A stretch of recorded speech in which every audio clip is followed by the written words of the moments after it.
Lethal क्या होती है जो आने के बाद पशु की जान ले लेती है। बहुत ज़्यादा गायों में बहुत हालत खराब हो गई थी। डेयरियों को सबसे ज़्यादा लॉस में ले जाने वाली बीमारी है। मैं चाहूँगा कि एक टीका आता है रक्षा ट्रायोवेक के नाम से, है कि 3 बीमारियां जो प्रमुख बीमारियां हैं जी जी वो एक ही टीके से कवर हो जाएगी, जिसका नाम है, गायों में तो बहुत ज़्यादा होती है, जो एचएस है वो भैंसों में ज़्यादा होती है। 6 महीने की एज होती है ना, उसी मित्रों, नई कृषि दर्शन में आपका स्वागत है। और आज मैं पहुंच चुका हूं राजस्थान के नागौर जिले में। डॉक्टर डीडी रामावत सर हैं और सर का भी एक चैनल है, डीडी रामावत करके चैनल है। और सर भी जो है अपने चैनल पे नई नई जानकारी जो है पशुओं से रिलेटेड जो है प्रोवाइड कराते हैं। इनका 3-4 चैनल है, आप वहां पर जाकर के आप देख सकते हैं। और इस वीडियो में हम पशुओं में कब कब और किस किस महीने में वैक्सीनेशन कराते हैं सर से हम जानेंगे। और काफ़ी महत्वपूर्ण वीडियो है, इसलिए आप इस वीडियो को कंटिन्यू देखिएगा। और सर का व्हाट्सएप नंबर हम वीडियो में डाल देंगे। किसी भी तरह की जानकारी चाहिए तो आप व्हाट्सएप कर सकते हैं। अभी तक आप हमारे चैनल को सब्सक्राइब नहीं किए हैं तो प्लीज़ इस चैनल को सब्सक्राइब कर लें, ताकि इस तरह की नई नई जानकारी आपको इस चैनल पर मिलता रहे। नमस्कार सर। नमस्कार नमस्कार, आपका भी बहुत बहुत स्वागत है जी अरविंद जी देखिए, आपने अभी जो विषय लिया है वैक्सीनेशन, जी बहुत ही महत्वपूर्ण विषय है। वैक्सीन एक्चुअली होती क्या है? कोई भी बीमारी, ऐसी बीमारी जिसे लिथल बीमारी कहते हैं। लिथल क्या होती है? जो आने के बाद पशु की जान ले लेती है। जी और अगर कोई पशु बच भी जाता है तो वो बहुत ज्यादा जर्जर हो जाता है, कमजोर हो जाता है। तो उन बीमारियों के खिलाफ पहले से ही तैयारी कर ली जाए, उसी को हम वैक्सीनेशन कहते हैं। एक छोटा सा टीका, वैक्सीनेशन कोई बड़ा कोई वो पहाड़ नहीं है जो नहीं कर सके। एक छोटा सा टीका, टीका मतलब दवा। जी अलग अलग वैक्सीन की, किसी की 2 ml लगती है, किसी की 3 ml लगती है। तो वो दवा अगर समय पे लग जाए पहले, तो उस बीमारी को रोका जा सकता है। और ये बहुत ही महत्वपूर्ण, अभी आपने देखा पिछले दिनों LSD लंपी स्किन डिजीज चली थी, बहुत ज्यादा गायों में बहुत हालत खराब हो गई थी। तो अभी तो चलो ये तो नई बीमारी है, अब वैक्सीन अब आई है या आने वाली है, तो वैक्सीन सबको लग जाएगी, फिर ये नहीं होगी। लेकिन पहले से जैसे बीमारियां चल रही है, खुरपका मुंहपका बीमारी, डेयरियों को सबसे ज्यादा लॉस में ले जाने वाली बीमारी है। अगर आपने ध्यान नहीं दिया और FMD का टीका नहीं लगवाया तो बहुत बड़ी परेशानी हो जाती है। तो ये बहुत ज्यादा जरूरी होता है FMD का टीका लगवाना, खुरपका मुंहपका बीमारी का। तो खुरपका मुंहपका जो बीमारी है वो एक्चुअली होती कब है? ये होती है सर्दी का मौसम जब आ रहा होता है ना, जैसे अभी जो मौसम चल रहा है, इस मौसम में अब होने वाली है।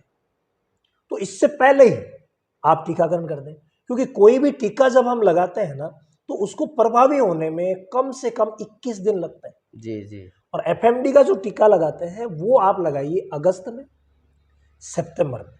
बस ये 2 ही महीने अच्छे हैं, या तो आप अगस्त में लगवा लीजिए या सितंबर में लगवा लीजिए, ताकि आगे अक्टूबर नवंबर तक ये जो बीमारी आएगी वो आपके पशुओं में ना आए। लेकिन मैं जो इस वीडियो के माध्यम से सलाह देना चाहूंगा वो ये देना चाहूंगा कि एक टीका आता है रक्षा ट्रायोवेक के नाम से। ट्रायोवेक मतलब वो 3 बीमारियों को कवर करता है। देखिए, पशुपालक चाहे आप लापरवाही से माने या समय के अभाव से माने या जानकारी के अभाव से माने या बार बार पशु चिकित्सक को बुलाना और टीके लगवाना, वो एक अलग ही रहता है कि पशु स्ट्रेस में आ जाएंगे। तो उसके लिए ये बहुत अच्छा है कि 3 बीमारियां जो प्रमुख बीमारियां हैं वो एक ही टीके से कवर हो जाएगी, जिसका नाम है रक्षा ट्रायोवेक।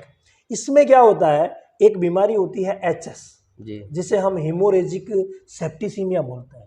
गले में सूजन आती है अचानक से, घर घर की सी आवाज और पशु की मौत हो जाती है। और जिस एरिया में आई, मतलब बहुत ज्यादा पशुओं की मौतें हो जाती है। तो इसका कोई इलाज नहीं है। इलाज करवाते हैं हम, एक तो समय पे इलाज हो और अच्छा इलाज हो तो तुरंत पशु को बचाया जा सकता है। ऐसा नहीं है कि इसमें पशु को बचाया नहीं जा सकता, लेकिन थोड़ा सा लेट हुए जितने में पशु की जान चली जाती है।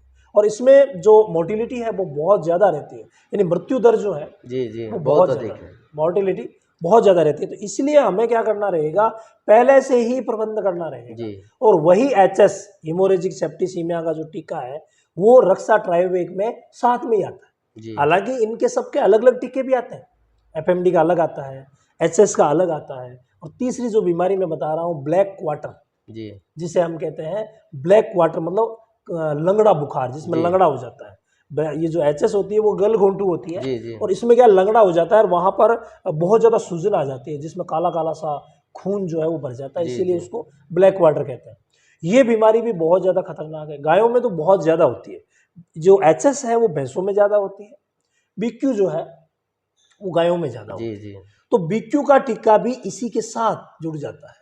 तो 3 प्रमुख बीमारियां जो इस एक ही टीके से रुक सकती है। एचएस और बीक्यू ये होती है बारिश के मौसम में, जी यानी ये ज्यादातर अगस्त में या जुलाई से शुरू हो जाती है। जुलाई, अगस्त, सितंबर, इन महीनों में एचएस बीक्यू ज्यादा होती है। जी तो अब हम क्या करेंगे, ये जो टीका है अपना ट्रायोवेग वाला, इस टीके को जो अच्छे डेयरी फार्मर्स हैं साल में 2 बार चालू करवा दें। जी साल में 2 बार लगवाएं।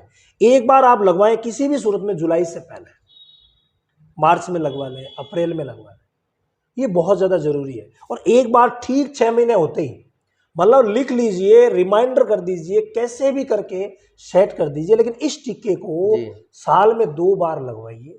ये बहुत ज्यादा जरूरी है, क्योंकि गायों भैंसों में मेनली ये 3 बीमारियां आती है। जी जी और इन बीमारियों के लिए ये टीका बहुत बढ़िया रहेगा। तो एक ही टीके से काम होने वाला है, 2 बार में साल में जी लगा जी दीजिए, जी तो पूरा काम हो जाता है। अब इसके अलावा जो छोटी छोटी बीमारियां दूसरी है, जैसे टेटनस हो गया, जी जी तो छोटी नहीं, छोटी इसलिए कह रहा हूं कि ये कम होती है। जी तो टेटनस का टीका भी 6 महीने से लगवाइए आप। इसके लिए कोई समय निर्धारित नहीं है, टेटनस का टीका कभी भी लगवा सकते हैं, कोई दिक्कत नहीं है। इसके अलावा रेबीज का है, तो रेबीज का तो हम क्या करते हैं, रेगुलरली लगवाते नहीं है, क्योंकि ये थोड़ा सा कॉस्टली पड़ता जी है। जी जी तो इसीलिए क्या है कि लगवाते नहीं है। लेकिन जब भी हमें डॉग बाइट का डाउट हो जी कि हमारे पशु को किसी कुत्ते ने काट लिया है, तो वहां पर हमें जरूर लगवाना चाहिए, तो वो टीका भी लगवाना चाहिए। तो ऐसे कुछ वैक्सीनेशन है। अब जैसे लंपी का आ रहा है, तो लंपी का बड़े जानवरों के लिए ये बहुत जरूरी हो गया है अब, क्योंकि लंपी एक बार आ गई है ना, तो ये पीछा नहीं छोड़ेगी, जी जी ये रहेगी। रह रह के आती रहेगी। तो आप जो भी पशु है जिनमें आ गई है, उनमें तो चलो 1 साल के लिए तो इम्यूनिटी बन जाती है, लेकिन बाद में फिर आगे के लिए आपको टीकाकरण करना पड़ेगा। जिनमें नहीं आई है गायों में, उनका टीकाकरण कीजिए। कई जगह ऐसे केसेस भी आ रहे हैं कि भैंसों में भी आ रही है, जी जी तो भाई ये भी विकराल रूप है, तो भैंसों में भी वैक्सीनेशन करवा दीजिए, तो बहुत ही बढ़िया रहेगा। कुछ कंपनियां लंपी की वैक्सीन ला भी रही है, गवर्नमेंट जो है वो गोटपॉक्स की वैक्सीन को प्रीफर कर रहे हैं। हमने भी एक वीडियो के माध्यम से शुरुआत में बताया था कि गोटपॉक्स की लगाई है, उसके बाद बहुत अच्छा रुझान आया और लोगों ने लगाया और रिजल्ट भी मिला।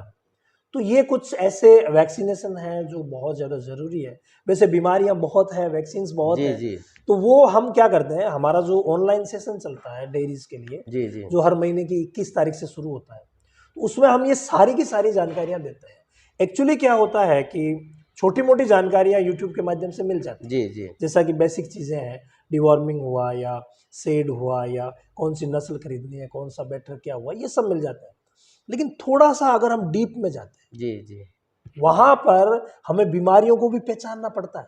एक डेयरी फार्मर को बीमारी को पहचानना जी पड़ता जी है, कौन सी उसका बीमारी है? प्राथमिक उपचार पता होना जरूरी है। रात को हो गया, कुछ ऐसा हो गया, तो पता होना चाहिए। तो नॉलेज बहुत ज्यादा जरूरी है। तो ये चीजें हैं, तो वैक्सीनेशन आप करवाएंगे जी तो भाई बहुत ज्यादा बीमारियों से बचा सकते हैं। ब्रूसेला बहुत खतरनाक बीमारी है, जी जी तो ब्रूसेला की वैक्सीन आती है, इसको अक्सर पशुपालक छोड़ ही देते हैं। जो भी फीमेल आपके घर पे पैदा हुई है, जी अच्छी फीमेल, अच्छी ही होगी जब आप उसका मैनेजमेंट अच्छा करेंगे, तो उसे आप जब 6 महीने की एज होती है ना, उसी समय ब्रूसेला का टीका लगवा दीजिए। उसको जीवन भर कभी ब्रूसेला नहीं होगा।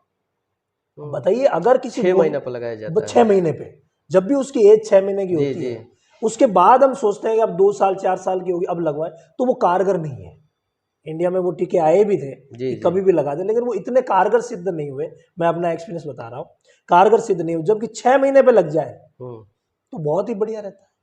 बहुत शानदार तरीके से आप ब्रूसेला को रोक सकते हैं। कई फार्म जो है वो ब्रूसेला से बर्बाद हो जाते हैं। तो ये बहुत ज़्यादा ज़रूरी है कि जो भी कटड़ी बछड़ी आपके घर पे पैदा हुई है, 6 महीने की एज पे ही लगा दीजिए। जी जी कई सोचते हैं यार हमें तो बेचना है, क्या करना, नहीं बेचोगे तो क्या हुआ, उस पशु की जिंदगी का सवाल है। जी जी जी ब्रूसेला हो गया मतलब पशु की जिंदगी चलेगी। ये मान लो हर जो लास्ट ट्राइमेस्टर होता है उसमें, जैसे 7वां 8वां 9वां महीना, उसमें वो गैप गिराती रहती है। जी जी तो एक बार गिराया, 2 बार गिराया, तो फिर कटने के लिए जाती है। तो ये बहुत बड़ी समस्या है, जिसको एक छोटे से टीके से रोका जा सकता है। तो टीकाकरण की तो भाई इंपॉर्टेंस तो जी बहुत ही जी ज्यादा बहुत है। बहुत और भी कई टीके आते हैं, रक्षा टी के नाम से थाइलेरिया का टीका आता है, तो वो लगा दिया जाए। कुछ ऐसे एरिया है जहाँ पर टिक्स वगैरह बहुत ज़्यादा है, जी तो थाइलेरिया की प्रॉब्लम रहती है, तो वहाँ जो एरिया जहाँ थाइलेरिया की प्रॉब्लम रहती है, पहले से टीका लगवा लीजिए, प्रॉब्लम भी समाप्त हो जाएगी। तो टीकाकरण बहुत ज़्यादा इंपॉर्टेंट है। तो चलिए, इतनी महत्वपूर्ण जानकारी सर हमारे दर्शकों के साथ वैक्सीनेशन के बारे में जानकारी साझा किए सर, इसके लिए आपको बहुत बहुत आपको भी बहुत बहुत धन्यवाद।